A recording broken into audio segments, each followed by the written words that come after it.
Руслан, но после встречи Хабирова с Путиным, мне кажется, город Салават должен стать новой точкой притяжения туристов. Знаешь, съездить, понюхать воздух, который так запомнился Владимиру Владимировичу. Слушай, шутки шутками, конечно, но тема экологии нас так и не отпускает. Да, с одной стороны, видишь, воздух в Салавате такой, что даже Путин запомнил его на всю жизнь. А с другой стороны, это огромное градообразующее предприятие, там ценность и важность которого, сложно переоценить.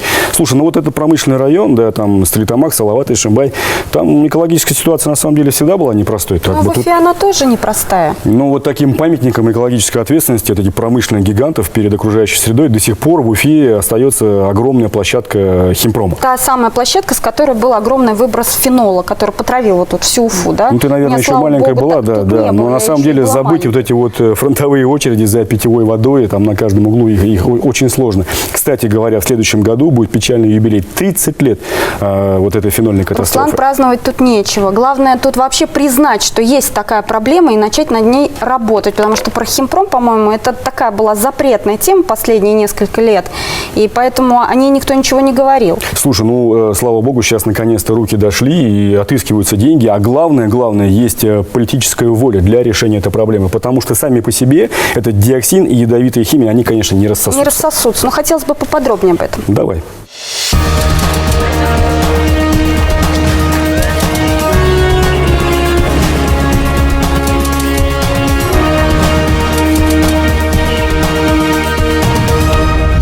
Проблема охраны окружающей среды назрела. Эта вода после дождя, пожалуй, самая ядовитая во всей Уфе. Там огромное количество диоксиносодержащих отходов просто закопано. Неофициально. Почему буксует мусорная реформа и где же у нее кнопка? Никогда у нас такого вот безобразия, как сейчас на улице, вообще никогда не было. Чтобы попки были сухими и чистыми, надо их сушить и чистить.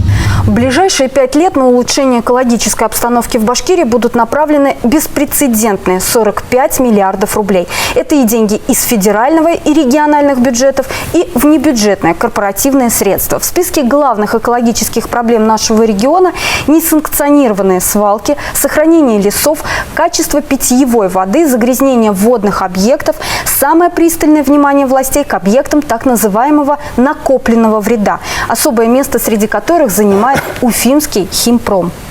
Еще летом этого года на своей социальной странице Ради Хабиров сообщил, что появились хорошие перспективы реализации крупного проекта по экологической санации территории химпрома с участием иностранного инвестора. Горький привкус фенольной катастрофы 30-летней давности еще свеж в памяти, а вернее во рту уфимцев. 15 лет назад производство на заводе было приостановлено. Что сейчас происходит на этой печально известной площадке и какие у нее перспективы, разбирался наш корреспондент Евгений Гурьянов. По контуру также шламонакопители. Будем оконтуривать его, получается, полностью. Вооружившись тахиометром, геодезисты квадрат за квадратом ведут топографическую съемку самого экологически неблагополучного участка Уфы – территорию бывшего химпрома. Когда на основе этой работы создадут специальную схему, экологи, наконец, смогут разработать план санации объекта. На этой территории завод 60 лет копил отходы производства – остротоксичные вещества, содержащие фенол и диоксин. И теперь нужно создать план их нейтрализации. Мы готовим основу для геологов, которые приедут, будут на наших данных бурить, на основании наших данных. А экологи будут собирать информацию о современной экологической ситуации, которая сложилась здесь. Эта вода после дождя, пожалуй, самая ядовитая во всей Уфе. Омывая территорию химпрома, она стекается сюда, в резервуары очистных сооружений. При закрытии некогда крупнейшего в мире химического производства этот цех единственным оставили в работе, от качества которой зависит безопасность и здоровье уфимцев. Шугуровка находится очень рядом, здесь практически 300 метров от нашей нижней точки. Соответственно, если не попадет в Шугуровку, загрязнение, а самое страшное это ил, который накопился в шламонакопителе, соответственно, попадет в водозабор. Как опасен фенол, многие уфимцы ощутили на собственном здоровье. Весной 90-го года из кранов в их домах полилась вода с резким химическим запахом. Власти Уфы долгое время умалчивали, что в городской водозабор через реку Шугуровку попали фенолосодержащие соединения. После той экологической катастрофы завод проработал еще 14 лет и в конце концов обанкротился, оставив после себя страшное наследство – 142 гектара зараженной земли, на которой захоронено огромное количество химических отходов. И все это фактически без хозяина. На территорию до сих пор может попасть беспрепятственно любой желающий. Широкая молва обычно обязательно связывает. Если завод закрыт, значит он безопасен.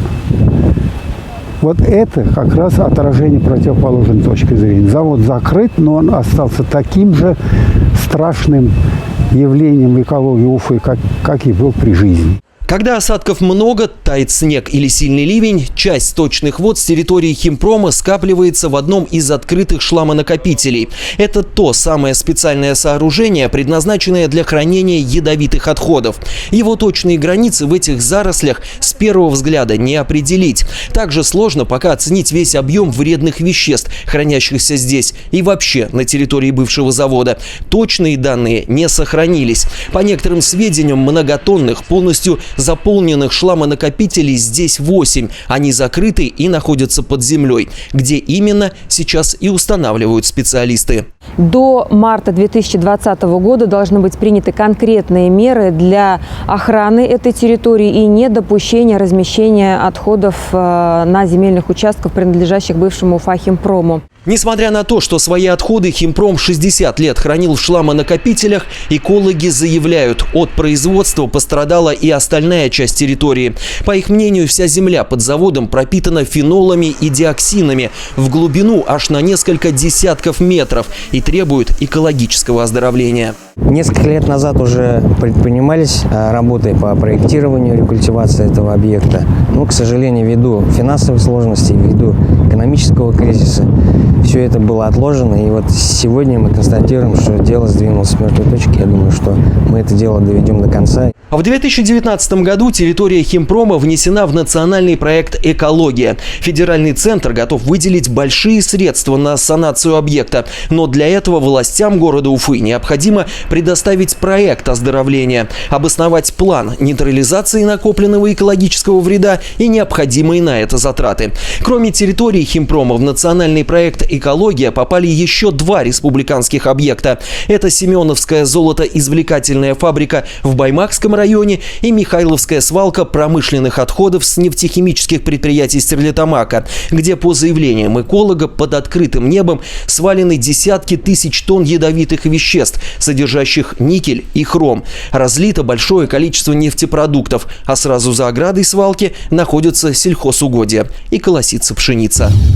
А мы возвращаемся в нашу студию. То, что экология вошла в список национальных приоритетных проектов России, говорит о том, что проблема охраны окружающей среды назрела. Исторически Уфа и Башкирия в целом похвастаться экологически чистым воздухом, водой и землей не может. Ситуация с окружающей средой в нашем регионе с такой плотной концентрацией крупных промышленных предприятий, да еще нефтехимической сферы, всегда была непростой. Как контролировать их экологическую ответственность, чтобы они не прятали химические концы в воду? Какие именно горячие точки на экологической карте Башкирии попали или должны попасть в национальный проект для получения долгожданного федерального финансирования? Почему буксует мусорная реформа и где же у нее кнопка? Все эти и другие вопросы природоведения мы обсудим сегодня в студии программы «Честно говоря» с нашими гостями. Итак, Нияз Фазылов, заместитель министра экологии и природопользования Республики Башкортостан, Руфина Шагапова, депутат Госсобрания Курултая Республики, заместитель председателя Комитета по аграрным вопросам, экологии и природопользованию, и Александр Веселов, председатель Союза экологов Башкортостана. Здравствуйте, уважаемые гости. Итак, среди горячих точек экологической карты Башкирии химпром, площадка химпрома, согласитесь, занимает особое место. И, наверное, вопрос к вам, как к чиновнику, Нияз. Какие перспективы санации, экологической санации этой зараженной площадки? Перспективы мы оцениваем как положительные. Действительно стартовал национальный проект «Экология», который предполагает финансирование за счет федерального бюджета ликвидации всех тех объектов накопленного экологического ущерба в целом по Российской Федерации, которые были образованы. О каких цифрах идет речь? Ну, сложно оценить те проектные решения, которые будут применены. Мы оцениваем вот в настоящий момент порядка от 3 миллиардов рублей и выше стоимость миллиардов рублей. О миллиардах. Да, действительно, это очень большие средства, которые в Федерации выделяются. Российская Федерация действительно акцентирует внимание. Но я бы еще хотел отступить, сказать, что национальный проект «Экология» – это не проект развитийный, как другие национальные проекты образования, здравоохранения, где есть отправная точка. Национальный проект «Экология», он на самом деле смотрит в историю. То есть сначала ликвидируется накопленный экологический ущерб, а после этого уже обсуждаются перспективы развития. Предложения какие сейчас на данный момент есть по рекультивации этой территории? Для того, чтобы предоставить предложение, необходимо оценить вообще тот набор всех тех элементов, которые присутствуют. Во-первых, глубину всей этой катастрофы, будем ее называть честно, да, и всю эту территорию необходимо оценить и определить, какими способами можно это все ликвидировать, рекультивировать, восстанавливать. Подождите, в 2012 году там уже проходил проект, создавался проект по санации этой территории. Правильно, да, Александр Калинович? Было же в 2012 году. Вот где сейчас вот эти документы, что с ними? Ну, вот смотрите, действительно, в разное время предпринимались попытки оценить весь тот объем накопленного экологического ущерба без предложения конкретных технологий по ликвидации. Действительно, есть разные оценки. Хочу, коллеги, вас немножко опустить с небес на землю в своих ожиданиях по Уфахимпрому. Ну, во-первых, не только наших ожиданий, да, Илья Спансорович сказал правильно, что после совещания, которое я инициировал природоохранного прокурора, сейчас пришло письмо, действительно надо заниматься всем химпромом. На сегодняшний день только 25 миллионов выделено из бюджета города Уфы на предпроектные проектные работы по 8 шламонакопителям. А мы имеем еще огромную территорию внутри химпрома, на которой больше 80 юрлиц уже работает.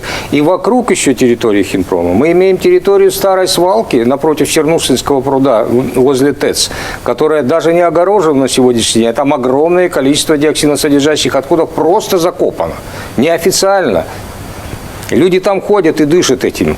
Даже трубы выкапывают там, я в прошлом году видел. А я правильно понимаю, что определенные промышленные предприятия, не буду их называть, через какие-то договора туда до сих пор вывозят мусор и там его захоранивают?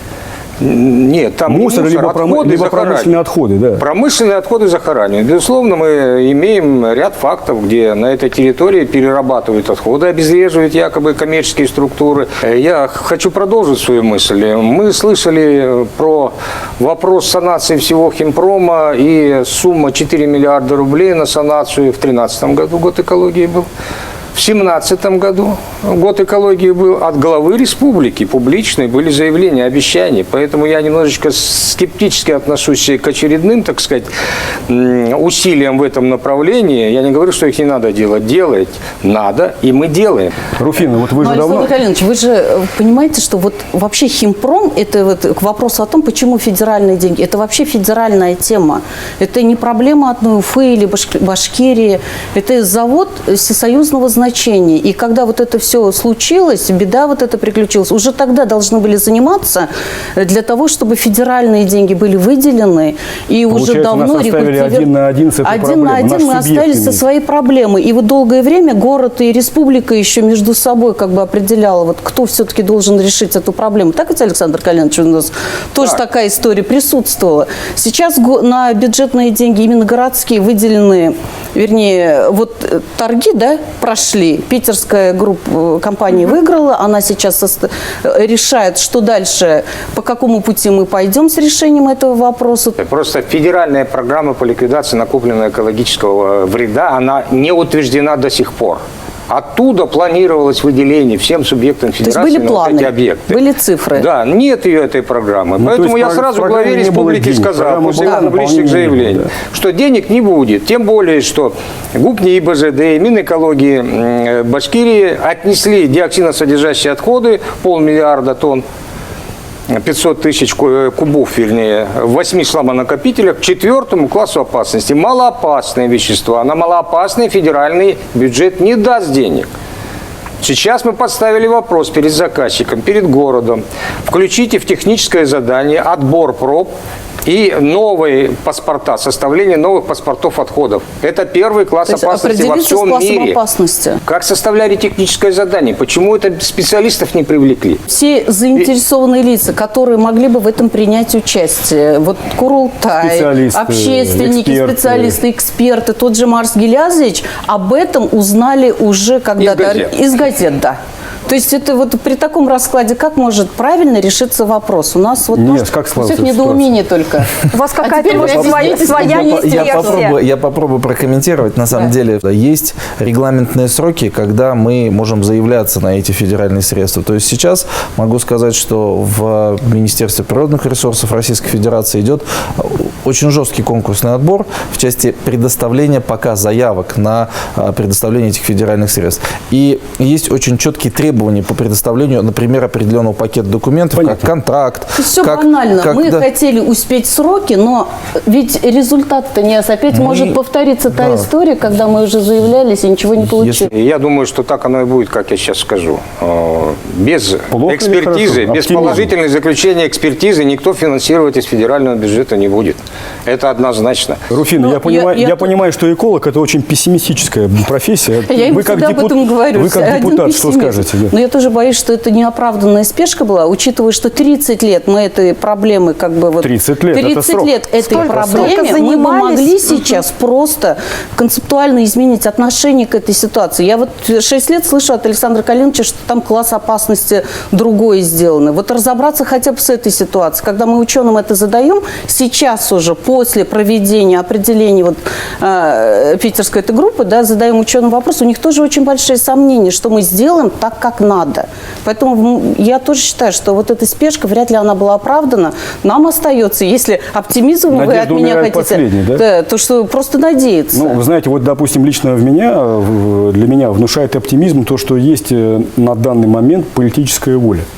Если она есть, первого лица субъекта, то я уверен, что эту ситуацию будут дожимать. Давайте еще все-таки обсудим сегодняшний день химпрома, что там происходит. Я правильно понимаю, что там есть определенные площадки, производства? Чем это чревато, вот работать на этой территории? Или я думаю, что чревато ничего хорошего, учитывая, что сам диоксин только... Вопрос пыли. Мелкодисперсная пыль.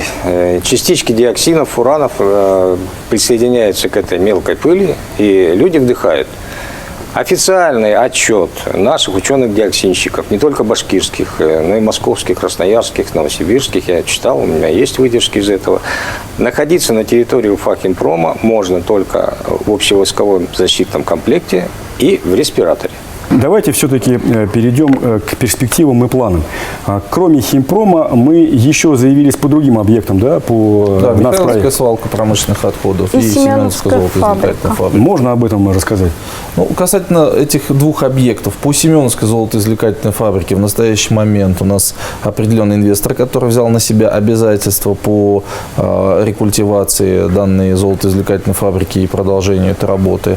Касательно Михайловской свалки промышленных отходов, Александр Калинович у нас принимал участие в экспертизе данного объекта. Действительно, проектные работы, насколько я понимаю, завершены и будут корректироваться. Я правильно понимаю, что это свалка Михайловка, это под Стерлитамаком? Это под Стерлитамаком. Ну, то, что вы показывали в предыдущем Михайловке есть, правильно? Да. Этот объект также включен в государственный реестр объектов накопленного экологического ущерба, и мы уже заявляемся на следующий год на привлечение федеральных средств. Спасибо, а мы вернемся к разговору через несколько минут. Слушай, ну, насколько я понимаю, наконец-то действительно руки дошли до химпрома, и как-то эта проблема начинает двигаться в каком-то направлении. Ну, не знаю, вот посмотри, Веселов-то как раз в этом сильно сомневается, говорит, что мэрия там поспешила отдать проект питерской компании. Все-таки реально экологи, вот очень пессимистическая профессия. Ты знаешь, чем отличается пессимист от оптимиста? Ну-ка. Вот такой вот эколог-пессимист, как Веселов, он говорит, хуже быть уже не может. А такой оптимист, как, допустим, Шагапова, да, она говорит, еще будет еще хуже, да? Вот в этом разница. Давай посмотрим, что они расскажут про мусорную реформу. Да, мне тоже интересно. С начала мусорной реформы прошло уже 8 месяцев, и пока ее ход вызывает больше вопросов, чем дает ответов. Мусорная тема по-прежнему входит в число самых популярных, в кавычках, по жалобам от населения.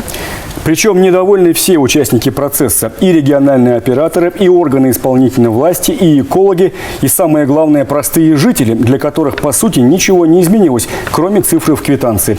За что и кому мы платим свои кровные и чем это пахнет, разбирался наш корреспондент. Быстро все захламляется. Газелями привозят, все это заваливают здесь. Это куча, которая находится буквально у подножья главной достопримечательности Уфы – монумента Дружбы, появилась с началом так называемой мусорной реформы. Ее можно назвать настоящей свалкой, организованной вокруг контейнера, который местные жители никогда не видели пустым. Такая же картина на улице Сочинской. Вот майские кадры свалки, а вот свежие, сентябрьские. Детали поменялись, объем же остался прежним. Как говорится, найдите 10 отличий. Никогда у нас такого вот безобразия, как сейчас на улице, вообще никогда не было. Раньше мусорка ходила. Вот первое время, когда было бесплатно, она ездила регулярно у нас. Очень хорошо было. Выезжая в очередной раз по жалобам жителей республики на места организованных и стихийных свалок, активисты Общенародного фронта фиксируют: ситуация с начала мусорной реформы с каждым месяцем не улучшается. Вокруг самых крупных рекоператоров разгораются финансовые скандалы. Появились первые судебные иски. К сожалению, мы констатируем, что происходит, это и процесс прогнозируемый, потому что рекоператор в своей зоне является монополистом, и все финансовые и денежные потоки сосредотачивают в одних руках, поэтому видим элементы передела рынка. Уфимец Николай Штоль в мусорном бизнесе много лет. Сейчас его предприятие по сортировке на грани закрытия. Коллектив, а это около 100 человек, предупрежден о возможном сокращении. Все потому, что платить зарплату нечем. Региональный оператор МУП спецавтохозяйства, который доставлял отходы к нему на сортировку в Черкасы, прекратил оплату. Спор перешел в судебную плоскость. Я думаю, что нам не придется, там придется всех просто отправлять куда-то отдыхать, причем сокращать. Я даже не знаю, как это сделать, сокращать.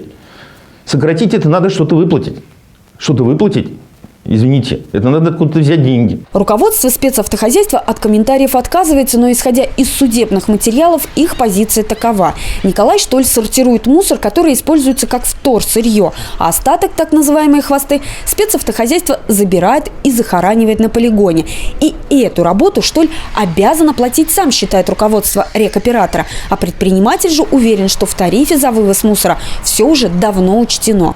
Наша позиция была, что действительно, вот мы дважды обсуждали с Государственным комитетом по тарифам, что действительно данные расходы должны учитываться у регионального оператора. То есть мусоросортировочный комплекс должен оказывать лишь услугу, а эти отходы должны уже возиться, перевозиться на полигон с услугами регионального оператора. В Толбазах хозяин местного мусорного полигона пошел в суд, чтобы взыскать с рекоператора «Эко-Сити» сумму порядка 4,5 миллионов рублей. С начала мусорной реформы этот рекоператор ни разу не заплатил за то, что вывозит отходы на полигон. На эти деньги Артур Бекчентаев планировал запустить сортировку, купил в кредит оборудование, но на его запуск средств не хватает. В итоге хозяин полигона на грани банкротства. Мы бы часть денег потратили на строительство мусоросортировочного комплекса, а часть денег потратили бы на выплату задолженности по заработной плате перед работниками и перед лизингодателем. Свою позицию неплательщика руководитель «Эко-Сити» объясняет тем, что владелец полигона не согласился на предложенные условия оплаты, но при этом не отказывается принимать отходы в надежде, что контракт все-таки будет пересмотрен. Мы сегодня в переходном периоде сами работаем по сниженному тарифу. Позиция индустрии была такая, что нет, только по предельному тарифу выставляем, там 750 рублей без практически никаких вложений. В этом был конфликт основной. Мы не отказывались платить, мы просто искали взаимопонимание в этих договорных отношениях. За 9 месяцев реформы жители поняли, мусорный рынок в Башкортостане далек от совершенства. Нет строгих правил и, самое главное, нет строгой ответственности. К новым реалиям муниципальные власти подготовились слабо, а рекоператоры, кажется, взялись за неподъемную для себя работу, оправдывая ситуацию слишком низким тарифом. Якобы денег им попросту не хватает. Они уже ставят вопросы об их пересмотре. Но, по мнению жителей Башкирии, для этого и рекоператоры должны сами сначала постараться, чтобы такая картина стала в принципе невозможной. Мы в студии, честно говоря, продолжаем обсуждать тему экологии. Хочу спросить у наших гостей. Поделитесь, пожалуйста, своим впечатлением о ходе мусорной реформы. Вступая в эту мусорную реформу, мы не подготовились. Мы были не подготовлены, несмотря на то, что у нас 4 года в запасе было. Мы почему-то думали, что эта реформа никогда не заработает. В чем главная пробуксовка, как вы считаете? Какая-то она системная? Не подготовлено само население. Оно тоже не понимает, за что он платит, как он должен себя вести, как мы должны... Вот, я тоже выступаю перед людьми, всегда задаю один и тот же вопрос. А вы готовы сортировать мусор? Если у меня тоже спросить, я-то готова, но я хочу, отсортировав этот мусор, вынести его на улицу и видеть, что этот мусор в две разные либо машины или в контейнер это уйдет. Да, иначе зачем я свое время, свою энергию должна тратить бессмысленно? И каждый человек об этом думает, понимаете? Тут, наверное, пробуксовка в том, что мы же ждали, что придут региональные операторы с огромными деньгами, ресурсами, у них будут свои машины, которые будут заниматься логистикой, вывозить этот мусор бесперебойно, да? Идеал же был такой, а сейчас мы с чем сталкиваемся? Логистическая компания там недовольна, потому что с ними не рассчитываются рекоператоры. Рекоператоры недовольны, потому что с ними не рассчитываются жители. Жители недовольны, что до них элементарно даже квитанции доходят, а машины не доезжают. Руфина, вот вопрос такой. Вот как вы считаете, на ваш взгляд лично, да, рекоператоры отрабатывают заложенный тариф? Ну, я до сегодняшнего дня Хотя бы. Ну, сложно сказать, потому что тут тоже, если посчитать на развитие, возможно, этого тарифа уже не хватает. Вот я всегда говорю о том, что тариф ни в коем случае нельзя повышать для населения, но тут существенная роль государства должна быть. Такая серьезная реформа, дотации, да, для рекоператоров. Мне кажется, и если их послушать, им этого не хватает, конечно. Но они коммерсанты. Но они коммерсанты, да. Если бы это, с другой стороны, если бы это не маржинальный бизнес, то зачем они туда вообще зашли? Я не знаю ни одного хозяина мусорной кучи, который бы от нее добровольно отказывался. Да, добровольно никто не отказывается. Но при всем при этом они все продолжают утверждать, что это невыгодно, что они в убытке на сегодняшний день. Давайте спросим у государства, вот как вы считаете? Я не совсем согласен со многими тезисами, которые были озвучены касательно мусорной реформы, касательно подготовки в целом. На самом деле, я бы не хотел говорить по поводу готовности или неготовности и выбора региональных операторов. Действительно, с 1 января 2019 года стартовала реформа. Я для себя не считаю ее реформой. Реформируют обычно действующую программу какую-то, да? А когда формируется новая система, давайте будем честными, когда в первый раз мусоровоз приезжает в деревню, мы же не говорим о том, что мы реформируем систему вывоза, мы говорим о том, что мы строим новую систему обращения с отходами. Если в октябре, условно, да, региональные операторы придут в министерство и скажут, надо поднимать тариф, что вы им ответите? Здесь они однозначно придут, и они уже приходят. Мы скажем, что действительно тариф можно поднимать соразмерно тем обязательствам, которые они на себя готовы взять. То есть увеличение периодичности вывоза, строительство новых объектов, приобретение новой техники, обновление парка техники. Нет, да, я вас прерву, да, просто ролик Кобзона, есть такой блогер известный, да, в Фейсбуке, в соцсети, набрал больше 100 тысяч просмотров. И скажите, но ведь, наверное, в тариф рекоператора не заложена ни консумация, ни шампанское, ни черногорский курорт. Правильно мы понимаем, да, все, о каком ролике идет речь? Давайте посмотрим. Чего там курили на 25 тысяч Moet, Шандон, Айс. На 25 тысяч. А потом через час вы курнули и еще и заказали консумацию за 14 тысяч. Этот ролик блогера Кобзона вызвал бурное обсуждение в соцсетях. На своем YouTube-канале он рассуждал, куда идут деньги, собранные за вывоз и обработку мусора. Мы решили уточнить у Кобзона по паспорту Владимира Кобзева, что же вызвало у него такое возмущение. Они показывают нам убытки. Я спрашиваю, подождите, а нельзя ли заглянуть глубже? Я краем глаза только заглянул глубже. Я просто оторопь меня взяла, сколько они тратят и куда они тратят. Ездят какие-то непонятные командировки, где проживают там по 100 тысяч. Когда они курительные смеси покупают, покурить за ночь там, да, 3 раза покурил, по 15 тысяч каждый, да, каких-то девчонок заказывают. Я говорю, подождите, это то, куда ушли наши деньги, чтобы попки были сухими и чистыми, надо их сушить и чистить. Если тебе выгодно возить и закапывать, вози и закапывай, чувак. А вот как прокомментировал скандальное видео Сергей Земсков, гендиректор упомянутого в нем рекоператора «Эко-Сити». Мы публичная компания, мы сегодня вложили уже около миллиарда рублей. Мы сегодня продолжаем вкладывать и, скажем, связываться с такими затратами от бухгалтерии, скажем, регионального оператора, конечно, нет. Я думаю, что просто того же Кобзева использовали в части некоторых вброса недостоверной информации, поэтому у нас прозрачно есть аудит, есть то, что мы ежегодно проводим с учредителями, с участниками, поэтому здесь даже быть такого не может, чтобы там через бухгалтерию что-то такое оплачивалось. То есть оплачивается только то, что утверждено тарифом. Значит, Кобзон он эмоциональный человек, но смысл понятен, да, что есть документация отчетная, финансовая, из которой видно, что тот же самый рекоператор закладывает в расходы. Ладно, они на свои деньги, они что угодно пусть делают. Они закладывают в те расходы, которые они официально представляют. Отдых на море, вы знаете значение слова консумация, да, все? Шампанское, кальян и прочее, прочее, прочее. Это нормально? Ну нет, конечно, однозначно это ненормально. И в тарифе регионального оператора, и в той плате этого абсолютно не должно быть и не имеет места быть по факту. Да? Если такие факты существуют, то, естественно, здесь необходимо в первую очередь правоохранительным органам разобраться во все эти вещи. Во-вторых, нашему Государственному комитету по тарифам, когда утверждаются бухгалтерская отчетность и все эти вещи. Александр, вот по поводу хода мусорной реформы. Ваше мнение? Государство и органы местного управления просто не подготовились. В 2014 году в декабре приняли революционное законодательство в сфере отходов, дали старт этой реформе. 3 года ничего не делали, мягко выражаясь. Так, что в первую очередь должны были сделать? Нормативные акты разрабатывать. Их почему-то оставили на последний год, на 2018 год. Основные нормативные акты пошли только вот в конце 2017-2018 году. И то не все сегодня разработаны. Весь раздельный сбор отходов – это слова. Мы не сможем его реализовать, пока у нас не будет инфраструктуры глубокой переработки отходов. Ну, хотя бы переработка, утилизация. А у нас нет, даже сортировки, вы правильно говорите, не все работают. Только крупные 2 у нас рентабельные. Это все экономика. У нас не работает экономика в этой сфере. Ну, кто виноват, примерно понятно. Что делать? Продолжать реформу. Она у нас идет, еще раз говорю. Худо-бедно, со скрипом, но идет. Да? Там уже в течение года переходный период.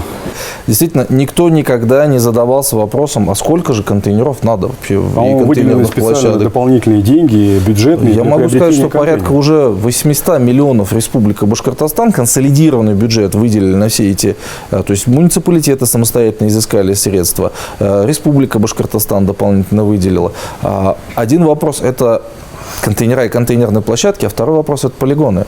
Александр Карлович вот не отметил, у нас есть территории, где действительно расстояние до ближайшего полигона больше 100-200 километров. То есть это действительно очень большое плечо для транспортировки этих отходов, так называемых. Поэтому говорить о том, что у нас инфраструктура идеальная и есть вопросы дальнейшего развития какой-то переработки, раздельного сбора, мы в начальном этапе развития находимся. Мы сейчас учимся, грубо говоря, возить. Уважаемые гости, давайте коротко резюмируем по поводу мусорной реформы. Мое сугубо личное убеждение в части того, что если мы хотим развиваться, если мы хотим строить дополнительные объекты, то плата граждан должна быть выше. И я всех граждан, населения всегда призываю воспринимать региональных операторов не как частников, которые пришли на время, а как уже государственные компании, которые оказывают коммунальную услугу. Понятно, Руфина. Ну, а мне хотелось бы сказать, что реформа очень нам необходима, нужна для того, чтобы мы вышли на совсем другой уровень, чтобы мусор мы перестали называть мусором, что это вторичное сырье, которое будет такой серьезным вкладом в экономику страны, что это наша культура, в конце-то концов. Не об увеличении тарифов говорить, что к нему будут дальше поднимать тарифы для того, чтобы развивалась переработка, чтобы государство шло вперед. А человек должен думать о том, что чем больше он будет сортировкой заниматься, тем меньше он будет платить. Как все цивилизованные европейские страны, в принципе, к этому приходили. Александр Калинович.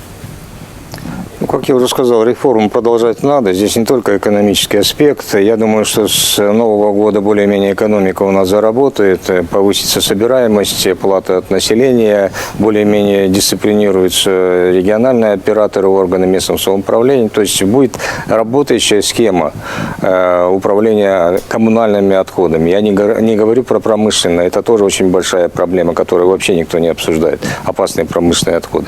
Ну и второй аспект – это экологический. У нас просто другого выхода нет. Ну, уважаемые гости, куда ни кинь, всюду клин, да, но работать, тем не менее, надо. Другого выхода у нас просто нет. Вам спасибо за откровенный, честный разговор. До свидания. Спасибо. Спасибо. Слушай, Алсу, ну вот мы говорим мусор, да, подразумеваем экологию, говорим экология, подразумеваем мусор. Но вот лично мне, честно говоря, вот весь ход этой мусорной реформы как-то оптимизма не внушает. Ну, мы не туда идем какой куда-то. оптимизм, если каждый эту ответственность по сбору мусора пытается переложить на кого-то. Вот рекоператор должен был собрать мусор, разложить его, рассортировать и утилизировать. Где это? Слушай, наверное, твой булыжник там в огород рекоператоров, он справедлив. Но какой смысл призывать там условную хозяйку раскладывать мусор по разным там ведрам, да, если все равно контейнер мусорный один и мусорная куча тоже одна.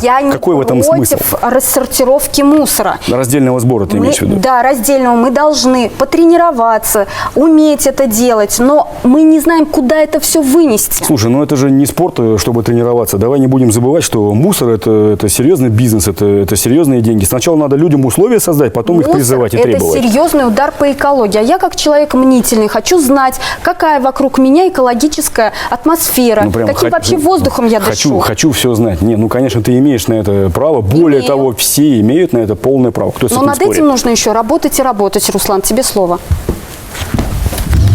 Экология окружающей среды про всех в общем и каждого в отдельности. Если про каждого, то начинать надо с себя. И детям пример показывать. И не кидать окурок куда попало, и не мыть машину прямо в озере, и не бросать строительный мусор возле подъезда. А если про всех, то чтобы не наступил полный химпром, особенно важны открытость и правда, какой бы неприятной на вкус она ни была. Сколько еще нужно учить наших чиновников, что в эпоху мобильных репортеров и сам себе режиссеров молчание – это не золото, молчание – это прокол. До свидания. Смотрите «Честно говоря» на канале БСТ и берегите себя и своих близких.